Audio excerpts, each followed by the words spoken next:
கர்த்தருடைய பரிசுத்த நாமத்திற்கு ஸ்தோத்திரம். இன்னைக்கு நம்ம பார்க்க போகிற தலைப்பு என்னன்னு பார்த்தீங்கன்னா கனி. இதற்கு ஆதார வசனமாக யாக்கோபு 3:18. நீதியாகிய கனியானது சமாதானத்தில் நடப்பிக்கிறவர்களாலே சமாதானத்தினாலே விதிக்கப்படுகிறது. நீதியாகிய கனியானது. ஸோ கனிங்கிறது இங்கே எதை குறிக்குது அப்படின்னு பார்த்தோன்னா ஒரு நீதியாகிய கனி என்னவா இருக்குன்னா நீதியாக இருக்கு இந்த இடத்துல. சரி, ஓகே. நீதிங்கிறது என்ன நீதியை குறிக்கிறது?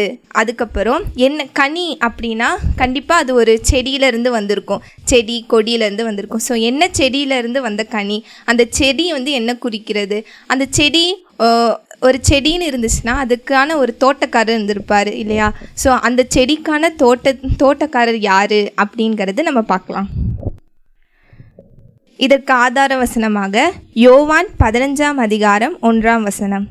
நான் மெய்யான திராட்சை செடி, என் பிதா திராட்சை தோட்டக்காரர். சரியா? இங்கே பார்த்தீங்கன்னா நான் மெய்யான திராட்சை செடி, என் பிதா திராட்சை தோட்டக்காரர். ஸோ இங்கே அந்த திராட்சை தோட்டக்காரன் யாரை குறிக்கப்படுதுன்னா நம்முடைய பிதாவானவரை தான் குறிக்கப்படுது. என்ன தோட்டம் நம்ம பார்க்குறோம் அப்படின்னா திராட்சை தோட்டங்கிற பார்க்குறோம். ஓகே, இப்போ அந்த திராட்சை தோட்டக்காரரை யாருன்னு பார்க்குறோன்னா பிதாவானவர். இப்போது அந்த திராட்சை செடி அப்படின்னு யாருன்னு பார்க்குறோன்னா யோவான் 15:5. நானே திராட்சை செடி, நீங்கள் கொடிகள். ஒருவன் என்னிலும் நான் அவனிலும் நிலைத்திருந்தால் அவன் மிகுந்த கனிகளை கொடுப்பான். என்னையே அல்லாமல் உங்களால் ஒன்றும் செய்யக்கூடாது. ஸோ சரியா பார்த்தீங்களா? இங்கே நானே திராட்சை செடி. ஸோ அந்த திராட்சை செடிங்கிறது யாரை குறிக்கப்படுதுன்னா இயேசு கிறிஸ்து தான் குறிக்கப்படுது. அங்கே இருக்கிற அந்த திராட்சை செடியில் கொடிகள் இருக்கும்ல, அந்த கொடிகள் யாரை குறிக்கப்படுதுன்னா நம்ம தான், நீங்கள் தான் அந்த கொடிகள் அப்படின்ட்டு யோவான் 15:5 நம்ம பார்க்குறோம். அடுத்த வசனம், எப்பவுமே இந்த கொடின்னு பார்த்தோன்னா கொடி சும்மா இருக்கக்கூடாது. கொடிங்கிறது ஒரு கனியை கண்டிப்பாக அது கொடுத்து தான் ஆகணும். ஸோ அந்த கனி தான் நம்ம முன்னாடி யாக்கோபில் பார்த்துருக்கோம், நீதியாகிய கனின்ட்டு. சரி, அது பின்னாடி பார்க்கலாம். இப்போது அந்த யோவான் 15:2 என்னில் கனி கொடாதிருக்கிற கொடி எதுவோ அதை அவர் அறுத்து போடுகிறார். கனி கொடுக்கிற கொடி எதுவோ அது அதிக கனிகளை கொடுக்கும்படி அதை சுத்தம் பண்ணுகிறார். இங்கே பார்த்தீங்கன்னா கனி கண்டிப்பாக கொடுத்து தான் ஆகணும். கனி கொடுக்குறோம்னா ஆண்டவர் அதை சுத்தம் பண்ணிக்கிட்டே இருப்பார். கனி கொடுக்காம போயிட்டோம்னா அதை அறுத்து போடுவேன்னு சொல்லிட்டாரு. அடுத்து யோவான் 15:4 என்னில் நிலைத்திருங்கள், நானும் உங்களில் நிலைத்திருப்பேன். கொடியானது திராட்சை செடியில் நிலைத்திராவிட்டால் அது தானாய் கனி கொடுக்க மாட்டாது போல நீங்களும் என்னில் நிலைத்திராவிட்டால் கனி கொடுக்க மாட்டீர்கள். இப்போ பார்த்தீங்கன்னா என்னில் நிலைத்திருங்கள், நானும் உங்களில் நிலைத்திருப்பேன். கொடியானது திராட்சை செடியில் நிலைத்திராவிட்டால் அது தானாய் கனி கொடுக்க மாட்டாது. அதாவது நம்ம தான் அந்த கொடிகள். அவரை இயேசு கிறிஸ்து செடியாக இருக்கிறார். நம்ம அவர் கூட எப்பவுமே இருந்தால் தான் நம்ம கனி கொடுப்போம். அப்படி கனி கொடுக்காம இருந்தோம்னா அப்போ நம்ம அவருக்குள்ளே நம்ம நிலைச்சு நிற்கலை அப்படிங்கிறத அர்த்தம் இங்கே பார்க்குறோம். சரி, ஓகே. இப்போ நம்ம முன்னாடி பார்த்தோம்ல என்ன கனி அப்படின்னு பார்க்குறோன்னா யாக்கோபில் நீதியாகிய கனின்னு பார்க்குறோம். சரி, என்ன நீதி அப்படின்ட்டு 2 தெசலோனிக்கேயர் 2:11. ஆகையால் சத்தியத்தை விசுவாசியாமல் அநீதியில் பிரியப்படுகிற யாவரும் ஆக்கினைக்குள்ளாக்கப்படும்படிக்கே. இங்க பாத்தீங்கன்னா சத்தியத்தை விசுவாசியாம இருந்தாங்கன்னா அநீதிங்கிறாங்க. அப்ப நீதி என்னன்னு பாக்குறோம்? சத்தியத்தை விசுவாசிக்கிறது தான் நீதின்னு இங்க பாக்குறோம். என்ன சத்தியம் அப்படின்ட்டு கொலோசியர் 1:6. அந்த நம்பிக்கையை குறித்து நீங்கள் முன்னமே சத்திய வசனமாகிய சுவிசேஷத்தினாலே கேள்விப்பட்டீர்கள். அந்த சுவிசேஷம் உலகம் எங்கும் பரவி பலன் தருகிறது போல உங்களிடத்திலும் நீங்கள் அதை கேட்டு தேவ கிருபையை சத்தியத்தின்படி அறிந்து கொண்ட நாள் முதல் அது உங்களுக்குள்ளும் பலன் தருகிறதா இருக்கிறது. சரியா? இங்க பாத்தீங்கன்னா என்ன சத்தியம் அப்படின்னா சத்திய வசனமாகி சுவிசேஷம்ங்கிறாங்க. சரி, ஓகே. சத்திய வசனமாகி சுவிசேஷம் அப்படின்னா என்ன சுவிசேஷம் அப்படின்ட்டு 2 தீமோத்தேயு 2:8-9. தாவீதின் சந்ததியில் பிறந்த இயேசு கிறிஸ்து என் சுவிசேஷத்தின்படியே மரித்தோரிலிருந்து எழுப்பப்பட்டவர் என்று நினைத்துக்கொள். இந்த சுவிசேஷத்தின் நிமித்தம் நான் பாதகன் போல கட்டப்பட்டு துன்பத்தை அனுபவிக்கிறேன். தேவ வசனமோ கட்டப்பட்டிருக்கவில்லை. சரிங்களா? இங்க பார்த்தோம்னா இயேசு கிறிஸ்து மரித்தோரிலிருந்து எழுந்தாருங்கிற சுவிசேஷம் தான் பவுல் சொல்றாரு. ஸோ இங்கே சுவிசேஷங்கிறது எதை குறிக்குது, எதை வந்து வெளிப்படுதுன்னா இயேசு கிறிஸ்து வந்து மரித்தோரிலிருந்து எழுந்தார், அந்த சுவிசேஷம் தான் இங்கே வந்து வெளிப்படுது. அதே போல தான் ரோமர் 10:9 என்னவென்றால், கர்த்தராகி இயேசுவை நீ உன் வாயினாலே அறிக்கையிட்டு தேவன் அவரை மரித்தோரிலிருந்து எழுப்பினார் என்று உன் இருதயத்தில் விசுவாசித்தால் ரட்சிக்கப்படுவாய்.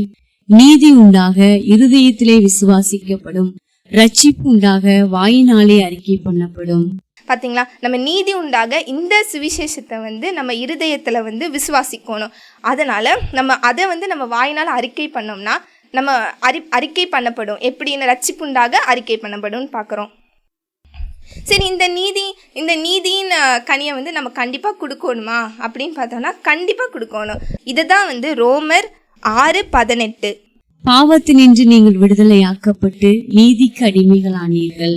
பார்த்தீங்களா, நம்ம வந்து நீதிக்கு அடிமையாக இருக்கோம். அடிமை அப்படின்னா எப்பவுமே எஜமான் என்ன சொன்னாலும் வந்து கண்டிப்பாக அவன் கேட்டு தான் ஆகணும் இல்லையா? எதிர்த்து ஒரு வார்த்தை கூட அவனால் பேச முடியாது. என்ன சொல்கிறாரோ எஜமான் அது கண்டிப்பாக அவன் பண்ணியே ஆகணும். அதுதான் அடிமைக்கான ஒரு ஃபார்முலான்னு வச்சுக்கோங்க. அது கண்டிப்பாக அவன் கடைப்பிடிச்சு தான் ஆகணும். அவன் வந்து எஜமானை மீறி எதுவுமே அவன் பேசக்கூடாது. அதுதான் நம்ம வந்து எதுக்கு அடிமையாக இருக்கிறோம், நீதிக்கு நம்ம அடிமையாக இருக்கிறோம். ஸோ கண்டிப்பாக நம்ம அந்த நீதியை வந்து கண்டிப்பாக நம்ம வந்து பண்ணி தான் ஆகணும். ஸோ இந்த எப்பவுமே வந்து அவன் வந்து அடிமையாக இருக்கான். ஸோ அடிமைத்தனம் வந்து பண்ணும்போது அவனால் பாடு அனுபவிச்சு தான் ஆகணும். ஸோ நம்மளும் இந்த நீதி நிமித்தம் நம்ம பாடு அனுபவிப்போம். இதுதான் வந்து 1 பேதுரு 3:14 நீதி நிமித்தமாக நீங்கள் பாடுபட்டால் பாக்கியவான்களாய் இருப்பீர்கள். அவர்களுடைய பயமுறுத்தலுக்கு நீங்கள் பயப்படாமலும் கலங்காமலும் இருந்து.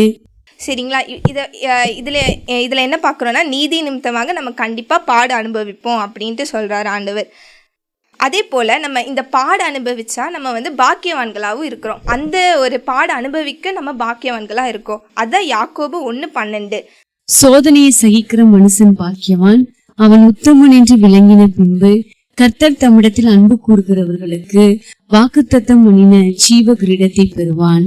ஸோ நம்ம வந்து நீதி நிமித்தம் பாடு வரும், அதுதான் சோதனையெல்லாம் நம்ம சகிக்கிற மனுஷன் வந்து பாக்கியவான்களாக இருப்பாங்க சொல்கிறாங்க. ஸோ நம்ம அந்த சோதனைக்கு சகிக்கிறவர்களாக நம்ம வந்து அந்த இடத்துக்கு வந்து பாக்கியவான்களாக இருப்போம். எப்படி வந்து ஸ்திரீயானவள் வந்து ஒரு பிள்ளையை பெறும்போது ரொம்ப வேதனைப்படுகிறாளோ, நம்மளும் நம்ம சுவிசேஷத்தின் பாடு அனுபவித்து நம்மளும் வந்து சுவிசேஷத்தின் மூலமாக ஆத்துமா கனியை வந்து பெற்றெடுக்கும் போது கண்டிப்பாக பாடு அனுபவிப்போம்.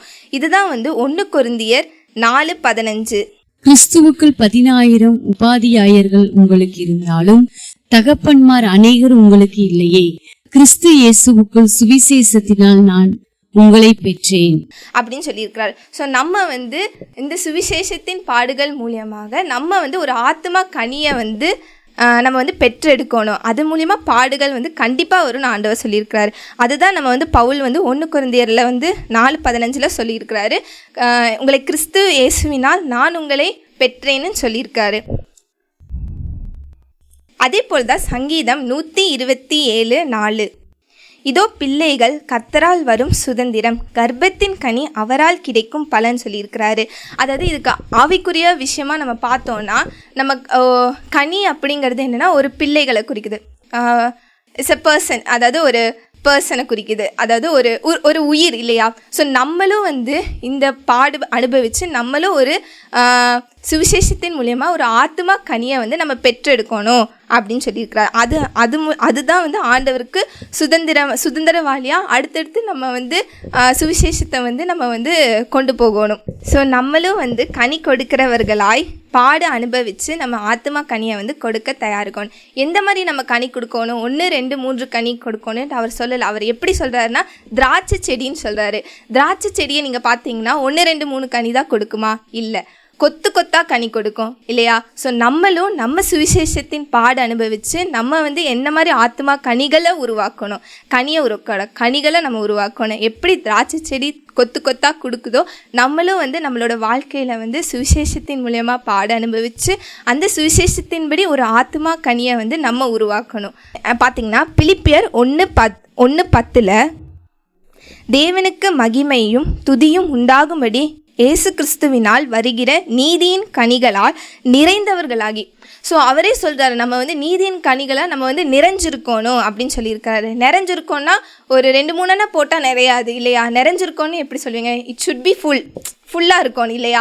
ஸோ நம்ம நிறைஞ்சு அந்த மாதிரி ஒரு கனி வந்து நம்ம அவரோட 1000 வருட அரசாட்சி வரும்போது நம்ம அவ்வளோ கனியை வந்து நம்ம வந்து உருவாக்கி இருக்கணும்னு ஆண்டவர் வந்து அப்படி நீதியின் கனிகளை நம்ம நிறைஞ்சிருக்கணும் அப்படின்னு சொல்கிறாரு. அதே போல் எப்படி வந்து ஏதேன் தோட்டத்தில் மத்தியில் இருந்த அந்த விருட்சத்தின் நன்மை தீமை அறியத்தக்க கனியை வந்து அங்கே ஏவாளும் ஆதாமும் சாப்பிட்டு பாவம் வந்து எப்படி இந்த உலகத்தில் உண்டாச்சோ, நமக்கு மத்தியஸ்தரா இயேசு கிறிஸ்து வந்து நமக்காக மறித்து சிலுவையில் அறையுண்டு, ஆனால் அந்த மரணத்தை வந்து ஜெயிச்சிருக்காரு. ஸோ இந்த சுவிசேஷத்தின் கனியை, இந்த நீதியின் கனியை நம்ம வந்து அந்த சுவிசேஷத்தின்படி ஒரு ஆத்மா கனியை வந்து பெற்றெடுக்கணும். ஸோ பெற்றெடுக்கணும்னு பார்க்குறோம். அதே போல் நம்ம பாட அனுபவித்து நம்ம பெற்றெடுக்கணும். அப்போ தான் வந்து அவரோட வருகைக்கு நம்ம வந்து பாத்திரவானாக இருப்போம். அதே போல் அவரோட வருகைக்கு அப்புறம் நம்ம இந்த கனியை நம்ம பெற்றெடுத்துருந்தோம் அப்படின்னா அவர் வந்து நமக்காய் அந்த ஜீவ கிரீடத்தை வந்து நம்ம பெற்றெடுக்க வந்து தகுதி உள்ளவர்களாக இருப்போம்னு பார்க்குறோம். ஸோ இப்படிப்பட்ட கனி கொடுக்கிற வாழ்க்கையை வந்து அவருக்கென்று நம்ம பயன்படுத்துவோம். இந்த வசனத்தை கேட்ட உங்களை தேவன் தாமே ஆசீர்வதிப்பாராக. ஆமென்.